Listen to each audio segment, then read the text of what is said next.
My name is Jardine Libaire, and this is my friend, Loverman, and this is Bedstock. We're going to read you a book called Black Dog by Levi Pinfold.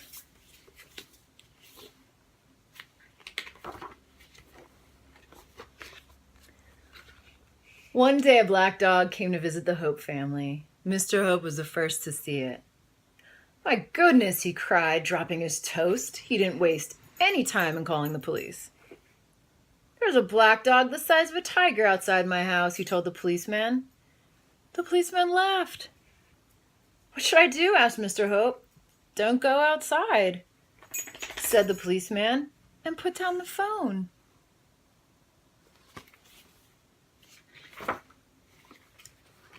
Mrs. Hope was the next to get up. "My goodness," she cried, dropping her mug of tea. She didn't waste any time calling for Mr. Hope. "Did you know there's a black dog the size of an elephant outside?" She yelled. "Yes," said Mr. Hope. "What should we do?" asked Mrs. Hope. "Turn out the lights so it doesn't know we're here," said Mr. Hope.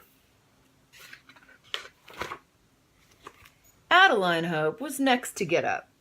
"My goodness," she cried, dropping her toothbrush. She didn't waste any time calling for her parents. "Did you know there's a black dog the size of a Tyrannosaurus Rex outside?" "Yes," said Mr. and Mrs. Hope together. "What should we do?" asked Adeline. "Close the curtains so it can't see us."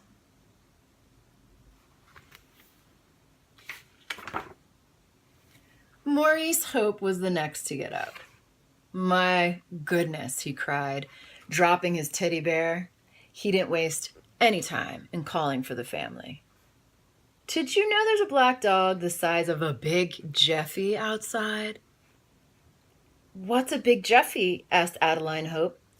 "Never mind that. What should we do?" demanded Maurice Hope. "Hide under the covers," they all wailed.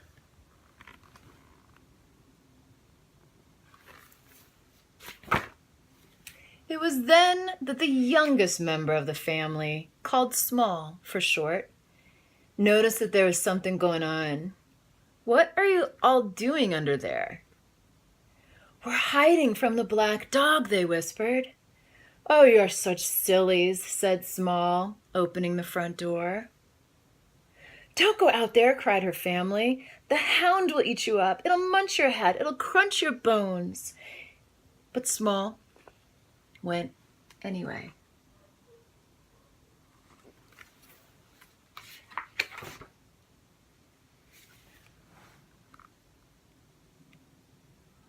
Outside, the black dog leaned down toward her and breathed. "Golly, you are big," said Small. "What are you doing here, you guffin?" The black dog snuffed at her. "All right then," she said. "If you're going to eat me, you'll have to catch me first." And with that, she scurried into the lowering trees. As she ran, she made up a song. "You can't follow where I go unless you shrink, or don't you know?" The black dog followed. As Small hurried toward the frozen pond, under the little bridge and over the ice, she sang, "Your paws are thick, ice is thin. A great big dog just might fall in." And the black dog followed. Next, she scuttled through the playground, down the slide, and around the merry-go-round, singing, "You might be big, I may be small, but I'm not afraid of you at all." And still the black dog followed.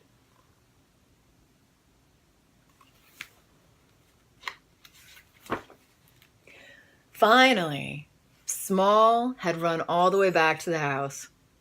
"You'll find out why they all hide if you follow me inside." And with that, Small tumbled into her warm home through the cat flap. She really was that small. And so by now was the black dog.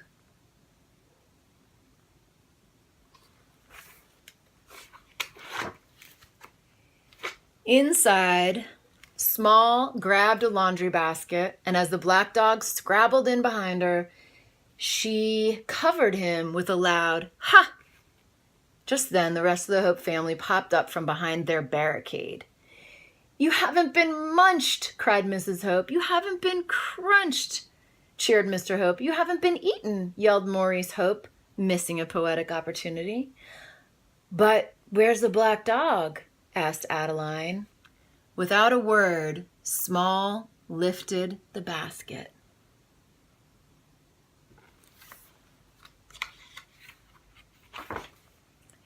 The rest of the Hope family was extremely pleased to see that the black dog was neither as huge nor as scary as they had feared.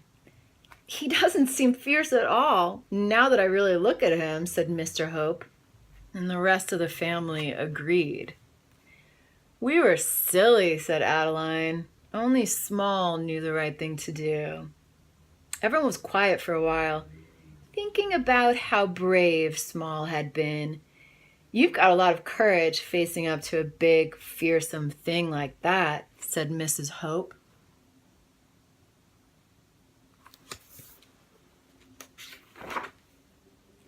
"There is nothing to be scared of, you know," replied Small Hope as she went to sit by the fire. And the black dog followed. Thanks.